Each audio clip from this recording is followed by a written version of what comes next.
Hello everyone, it's Papa Guac here, and today I'm going to give a lesson on how to clean, well, it's not really a lesson, but I'm going to talk about uh, the responsibilities and the methods of cleaning the turtle pond. Um, there's a lot involved to it. People buy pets at the pet store and they think they're cute, when these turtles are little and stuff, but they get big like her. And as you can see, I'm using the largest plastic pool that you can buy at Walmart um, for her for now, but she's going to need bigger housing eventually. My goldfish, she's growing at an unbelievable rate. She's 2 years old, and just her alone is going to need larger housing. So keep that in mind if you plan on getting a turtle, that you're going to need to get, uh, be ready for the long haul. You're going to have to modify your pet's home from time to time. Right now I have the garden hose in the pool, and the reason why the garden hose is in the pool is to circulate the water to basically kind of round up all the debris that's in the bottom of the pool in towards the center, and it makes it easier for me to shop vac it out, which I'm about to be getting ready to shop vac it out. So um, I also recommend wearing gloves. I have these gloves here along with these on already. I recommend wearing these gloves because turtles can carry salmonella. You want to try to keep your hands clean. And even though I'm wearing gloves, still afterwards I'm going to wash my hands with soap and water. So remember that your pets can carry salmonella. So while handling them, if you have children that are handling them or whatever, make sure you wash your hands, and that way you don't get salmonella uh, from your pet. Uh, but I use just a regular little spongy thing, rough Brillo pad type thing, in order to clean the sides of the pool, to get like a lot of the mildew and algae and all of that kind of good stuff that's growing on it. And so basically I'm going to go through and scrub the whole pool. And she just sits down in there and watches me. You can see she's right here. And there's Goldie. Grab Goldie. And so that's what I do. I just scrub it. And while it's being scrubbed, again, the hose is causing everything to get round up in the middle, so it makes it easier to collect it when it comes to vacuum time.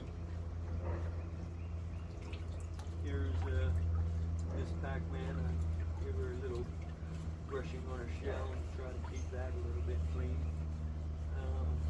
That's an ongoing process. The water here is very hard, and so she gets the magnesium buildup on her shell. So I have to clean her shell pretty regularly with soap and water. But yeah, the whole process, you just go around and just like cleaning your tub at your house, But do know it's a lot of hard work. It's taxing on the back. I'm not going to go through the whole process for the sake of time in this video, but just know that that's part of the process of cleaning her tank and making it look good if some of the water doesn't spill inside of the glove.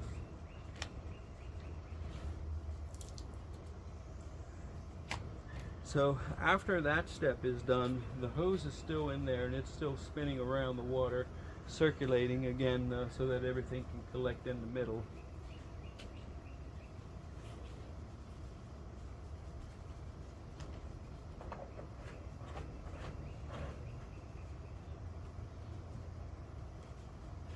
So now I'm about to power on the shop vac, and as I shop vac, it'll be picking up the debris that's along the bottom, and when the shop vac gets full, you'll hear the tone of the machine itself. It'll make a strange noise, or not a noise, but just the volume, the sound changes. and that sound change lets me know that the shop vac is full, at which point I shut it off and then I drain it and then repeat the process again until there's no more debris on the bottom of the pool. It's kind of like cleaning your swimming pool if you own a swimming pool, or if you've ever seen anybody having their pool being cleaned, like on TV shows that you watch, or maybe in real life, a neighbor having a pool guy come over. But that's the same process, exact same process on this pool. So I'm gonna go ahead and give this a quick shop vac. So turn this on and watch your ears. Watch your ears because it's gonna get loud.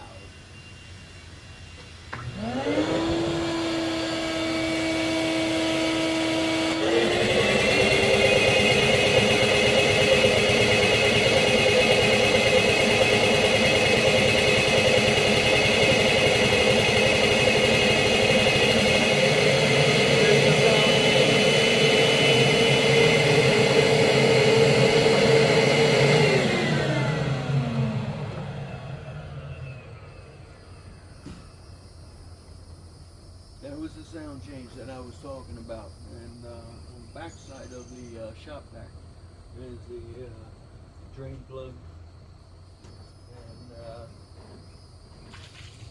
so I'll go ahead and let that drain out, and then repeat process. The cycle usually takes me 3 or 4 times to be able to get everything. So I got to shop vac it about 3 or 4 times, and by then it's all said and done and it's good. Now, I'd also like to take note that this garden hose that's in here, remember, this is just regular tap water. It's supposed to be regular tap water. I'm very concerned about the tap water in the city that I live in, because fish are not supposed to live in tap water. I could empty this pool completely and refill it with tap water, and the fish would not die. And fish are not supposed to live in tap water because of the chlorine that's in it. So I would like to suggest boiling your house water. If anywhere in Florida that you live, don't drink from the tap, because if fish are able to live in that water, that means bacteria and stuff like that can live in it, due to the fact that they probably aren't putting chlorine in it or something. Just something's not right. It's not normal for fish to be able to live in tap water. So I digress. I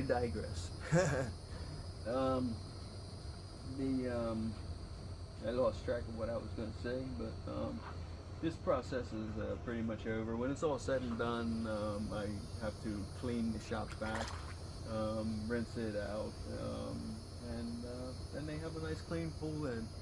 But remember that if you get a pet, and a pet turtle, that it comes with responsibility. There's a lot of work involved. It's not all, they're cute when they're little, but they're gonna get big. They're gonna need proper housing. They're gonna need proper care, and it takes work. And for me, she's a several hour a day a job for me, taking care of her. It's not like I just go and throw her in some food, walk away. I gotta have her stuff clean, her bedding. That's her bedding back there where she's gonna lay her eggs, and she's gonna lay eggs soon. She stopped eating today, and that's a sign that they're about to lay eggs. And she also earlier did the mating ritual with the garden hose.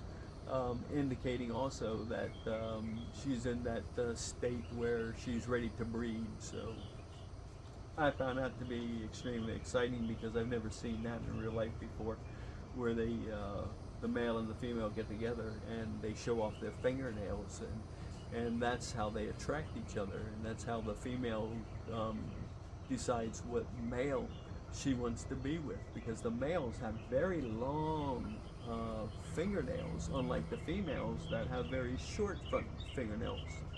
And if the male is impressed with her, if the female is impressed with the male's long fingernails, they'll mate, and she'll have little baby eggs. It's kind of funny, because and humans, you know, men look at women with their long fingernails, but in the turtle world, the girl looks at the man's fingernails. So I find that kind of funny. But that's pretty much it for right now.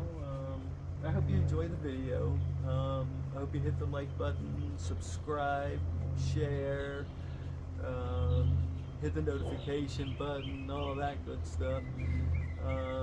I think it's silly, honestly, saying those things because YouTube's been around for so long that everybody should already know by now that you're supposed to hit the like button, share, and hit the notification bell. Ka-ding! But I hope you enjoyed the video, and do please share this with your family and friends, and enjoy. I hope you enjoy, and can't wait to see you again. Be making another video pretty soon. Have one coming out on Friday for sure. I don't know if something will happen in between, but anyway, I hope you guys have a really great week, and we'll be seeing you around. Thank you for watching. Bye bye.